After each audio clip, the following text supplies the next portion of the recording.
नमस्कार। आज बात करते हैं किसान आंदोलन की। किसान आंदोलनकारी कुछ खास करने वाले हैं।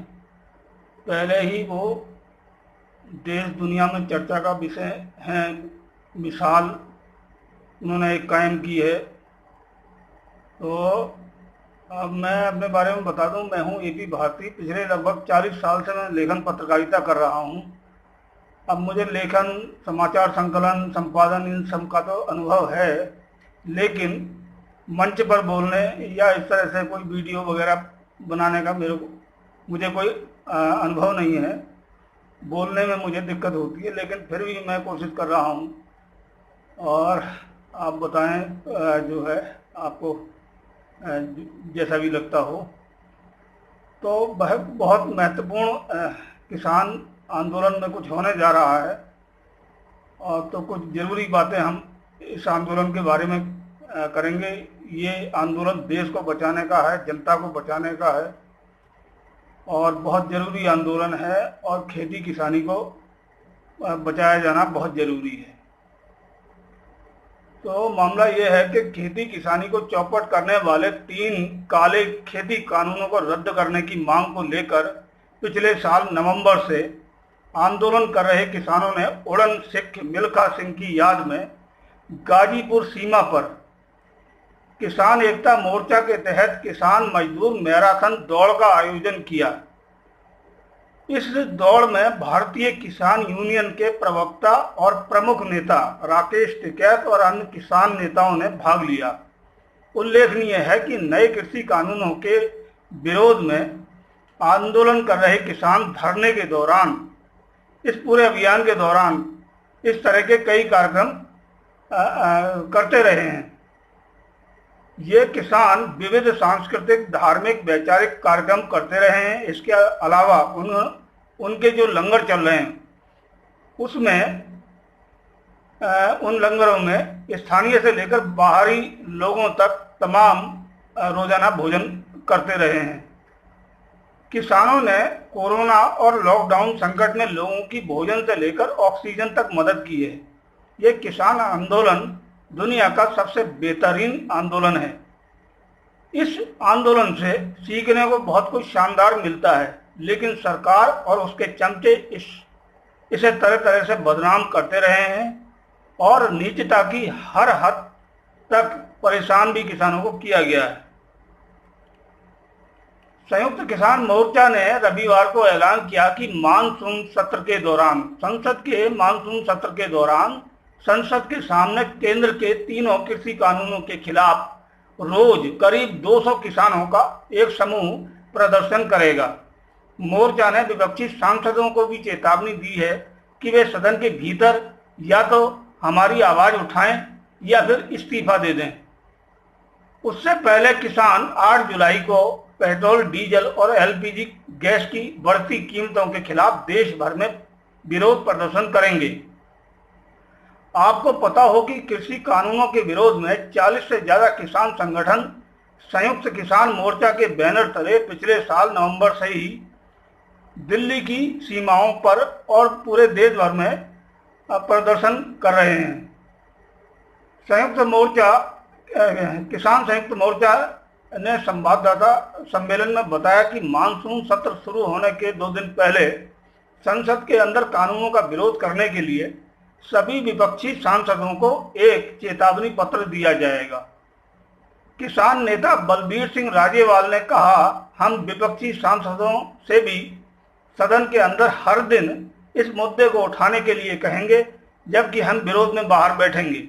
हम उनसे यानी सांसदों से कहेंगे कि संसद का बहिर्गमन कर केंद्र सरकार को लाभ न पहुंचाएं। जब तक सरकार इस मुद्दे का समाधान नहीं करती, तब तक सत्र को नहीं चलने दें। संसद का मानसून सत्र 19 जुलाई से शुरू होने जा रहा है। राज्यपाल ने कहा, जब तक वे हमारी मांगे नहीं सुनेंगे, हम संसद के बाहर लगातार विरोध प्रदर्शन करेंगे। राज्यपाल ने कहा कि प्रत्येक किसान संगठन के 5 लोगों को विरोध प्रदर्शन में शामिल होने के लिए ले जाया जाएगा। संयुक्त किसान मोर्चा ने पेट्रोल, डीजल और घरेलू गैस सिलेंडर की बढ़ती कीमतों के खिलाफ 8 जुलाई को देशव्यापी विरोध का भी आह्वान किया है। मोर्चा ने देश भर के लोगों से राज्य के और राष्ट्रीय राजमार्गों पर सुबह 10 बजे से दोपहर 12 बजे तक बाहर आने और अपनी गाड़ियों को वहां लगाने को कहा है। राज्यपाल ने जनता से अपील की है, आपके पास जो भी वाहन हैं, ट्रैक्टर, ट्राली, कार, स्कूटर, बस, उसे निकटतम राज्य या राष्ट्रीय राजमार्ग पर लाएं और वहां पार्क करें, लेकिन ट्रैफिक जाम न लगाएं। उन्होंने विरोध में एलपीजी सिलेंडर लाने को भी कहा। किसान नेता राज्यपाल ने लोगों से रात 12 बजे 8 मिनट के लिए अपने वाहनों का हॉर्न बजाने की भी अपील की। उन्होंने विरोध में एलपीजी सिलेंडर लाने को भी कहा। किसान नेता राज्यपाल ने कहा, मैं सभी महिलाओं से अपने गैस सिलेंडरों को सड़कों पर लाने और विरोध का हिस्सा बनने का आह्वान करता हूं। कृषि मंत्री नरेंद्र सिंह तोमर के हाल में दिए गए एक बयान के बारे में किए गए एक सवाल के जवाब में किसान नेता राज्यपाल ने कहा कि किसान शर्तों के साथ बातचीत नहीं करेंगे। कृषि मंत्री ने कहा था कि सरकार किसानों के साथ बातचीत करने के लिए तैयार है। राज्यपाल ने कहा, नेता शर्तों के साथ कृषि कानूनों के बारे में बात करना चाहते हैं, हम उनसे बात करने के लिए तैयार हैं, लेकिन तभी जब वे कानूनों को निरस्त करने के लिए सहमत हों। तोमर ने 1 जुलाई को जोर देकर कहा था कि केंद्र के तीनों कृषि कानून किसानों के जीवन में क्रांतिकारी बदलाव लाएंगे और ये स्पष्ट किया कि सरकार इन कानूनों को निरस्त करने की मांग को छोड़कर विरोध करने वाले किसानों के साथ बातचीत करने के लिए तैयार है। अब भाई साहब, जब जिस चीज का विरोध हो रहा है सरकार उसको जो है रद्द करने को तैयार नहीं है, तो फिर बातचीत का कोई फायदा भी नहीं है। यहाँ एक थोड़ी सी गड़बड़ हो गई है और इस तरह की गड़बड़ी नहीं होना चाहिए। ये भी खबर इस किसान आंदोलन का हिस्सा है। हरियाणा के रेवाड़ी से ये खबर है, मुख्यमंत्री मनोहर लाल खट्टर को पाकिस्तानी कहने पर शनिवार को रेवाड़ी में पंजाबी महासभा का गुस्सा फूट पड़ा और भारतीय किसान यूनियन नेता गुरनाम सिंह चढ़ूनी के पुतले को फांसी पर लटकाकर मुर्दाबाद के नारे लगाते हुए उसे आग के हवाले कर दिया गया। पंजाबी बिरादरी के प्रधान प्रेमनाथ गेरा व पंचनद के जिला प्रधान केशव चौधरी ने कहा कि किसान नेता गुरनाम सिंह चढ़ूनी ने मुख्यमंत्री मनोहर लाल खट्टर को पाकिस्तानी कहकर न केवल पंजाबी समाज का अपमान किया है, बल्कि पूरे प्रदेश के सभी ईमानदार व राष्ट्रभक्तों को भी अपमानित किया है। उन्होंने कहा कि पंजाबी समाज ने अपने धर्म की रक्षा के लिए अपनी जमीन जायदाद कुर्बान कर दिया। इस अवसर पर समाज सेवी ओम प्रकाश राजपाल, दिनेश कपूर, अनिल अरनेजा, संगीता चौधरी, सुरेखा ढींगड़ा, नंदलाल ढींगड़ा आदि मौजूद रहे। ये दैनिक ट्रिब्यून चंडीगढ़ की खबर है। इसी ट्रिब्यून की ये दूसरी खबर है इसी संबंध में, फरीदाबाद हरियाणा से। भारतीय किसान यूनियन नेता गुरनाम सिंह चढ़ूनी द्वारा खोरी गांव में मुख्यमंत्री मनोहर लाल खट्टर को सार्वजनिक तौर पर पाकिस्तानी कहने के खिलाफ शनिवार को शहर के व्यापारियों एवं पंजाबी समाज के लोगों ने बादशाह खान चौक पर चढ़ूनी का पुतला फूंका और उनके खिलाफ जमकर नारेबाजी की। उन्होंने इस कृत्य के लिए माफी मांगने की मांग की।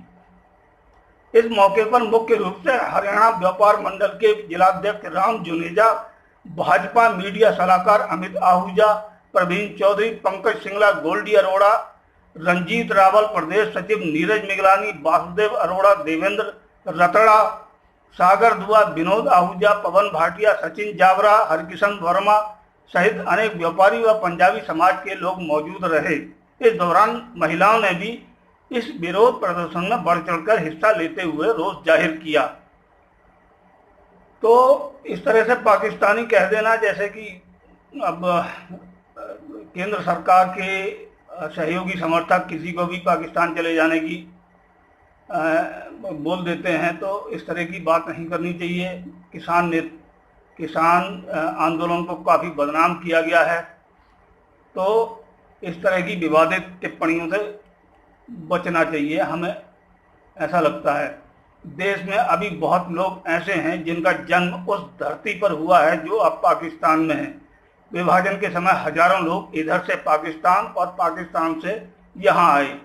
उनमें से बहुतों के रिश्तेदार दूसरे देशों में रहते हैं।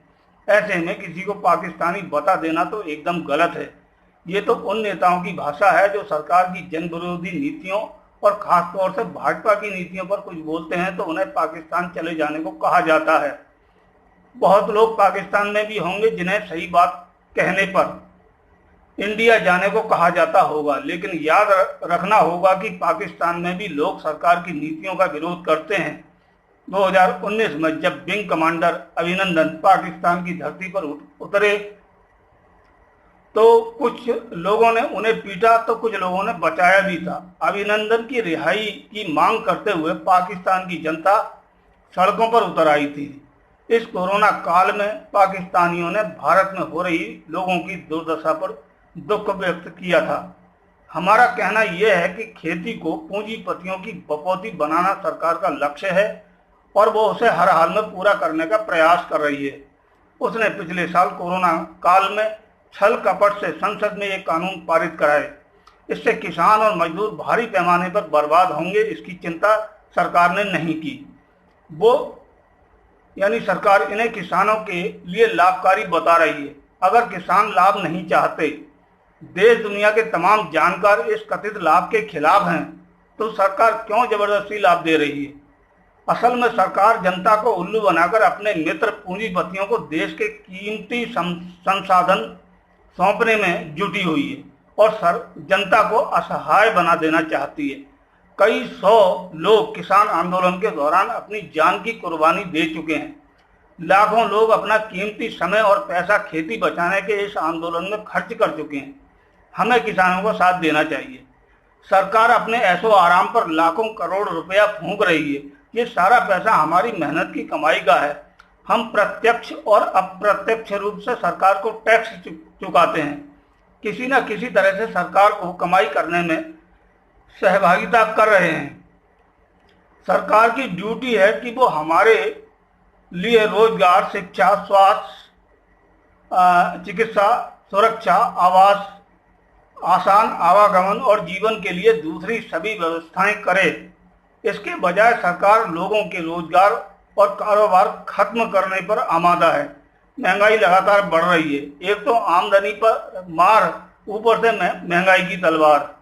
जनता भारत के इतिहास के सबसे खराब दौर में गुजर रही है। मोदी सरकार की नीतियों ने लगातार रोजगार कम किया है, अपना काम धंधा करना मुश्किल कर दिया है। रही सही कसर वो खेती को हत्या कर उसे पूंजीपतियों को सौंप कर जनता को बदहाल कर देना चाहती है। अगर खेती सरकार की मर्जी के अनुरूप पूंजीपतियों की गिरफ्त में चली जाती है तो गांव से लेकर शहरों तक भारी पैमाने पर बेरोजगारी बढ़ेगी और खाने पीने की चीजों के दाम और बढ़ जाएंगे। खेतों से लेकर शहरों कस्बों तक में खेती से जुड़े तमाम कारोबार और रोजगार चौपट हो जाएंगे। इसलिए हमें खेती को बचाने के लिए किसान आंदोलन का समर्थन करना चाहिए। इस खबर पर मैं आपकी टिप्पणी चाहूँगा। बेबाक राय अपनी कमेंट बॉक्स में ज़रूर लिखिए और इस वीडियो को आगे शेयर करिए। चैनल को सब्सक्राइब कर लीजिए ताकि इस तरह की विचार उत्तेजक और सूचनाप्रद जानकारी से भरे वीडियो जब भी मैं अपलोड करूं आपको उसका नोटिफिकेशन मिल जाए। तो प्लीज़ सब्सक्राइब जरूर कर लीजिए। आपने ये वीडियो देखा, इसके लिए मैं आपका बहुत बहुत आभारी हूं। नमस्कार।